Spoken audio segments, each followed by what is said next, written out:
What's going on, guys? Welcome to the video. Today we are mowing the upper pasture. So here on our farm we have two pastures, a couple acres each. Today we're going to be mowing them. There's really not much here, but we have some weeds starting to come up. There's patches of grass that have gone to head. We have thistles that need to get knocked down before the thistle seeds start blowing everywhere. So this is what we got here. I mean, you can tell there's not much here. The steers are on it, they're grazing. There's enough here to graze, but I want to get this stuff down, like these buttercups. Stuff is going to head. We have a bush hog. It's a piece of junk, needs some work. And honestly, we don't use it that much because, well, we just don't really have a use for it because our lawnmower right here does a good enough job. One thing though, we do mow with the deck all the way up instead of mowing with the adjustments. We just keep the deck up the whole time, and it does good for us.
Making progress. It's slow going with this mower, but I can go at a decent pace. I'm not slowing down or anything. There's not a whole lot of grass to mow, basically just to slow down for some thick patches and the thistles. Other than that, I could just keep cruising. But we're making progress. I got maybe 20 passes or so from the fence down all through here, and I mean, it looks much better. We get down low here. It looks much better. It's all mowed down. So if we look down here, you can see patches like this here.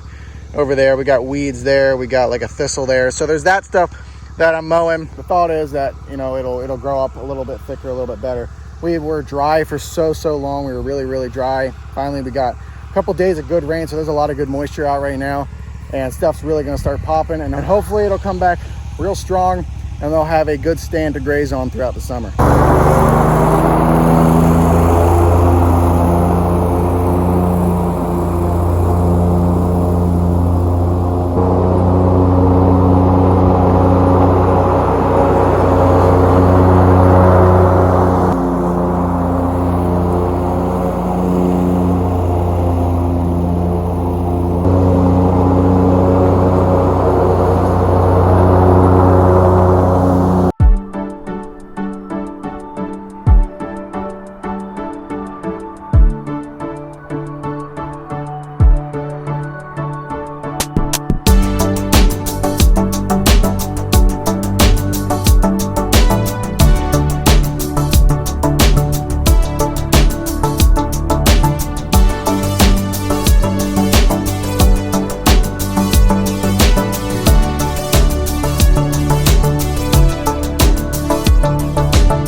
finished up. I actually have no idea how long that took me. An hour and a half. Got it all done. Everything's nice and clipped down to a good level, and all the thistles and weeds are taken care of. Taking a look out there. Looks much better. Looks like a mowed pasture. So got everything done. There were a couple spots like right here. You saw there's big old thorns there, so chop them down and tried to get into some areas and try to reclaim a little pasture. So it wasn't really much of that. Hopefully the steers will enjoy this. So thank you guys for watching. If you enjoyed, give it a like. If you want to see more of this, subscribe. I got a lot of farming content on this page, and I plan to do a lot more. So thank you guys for watching. See you in the next one.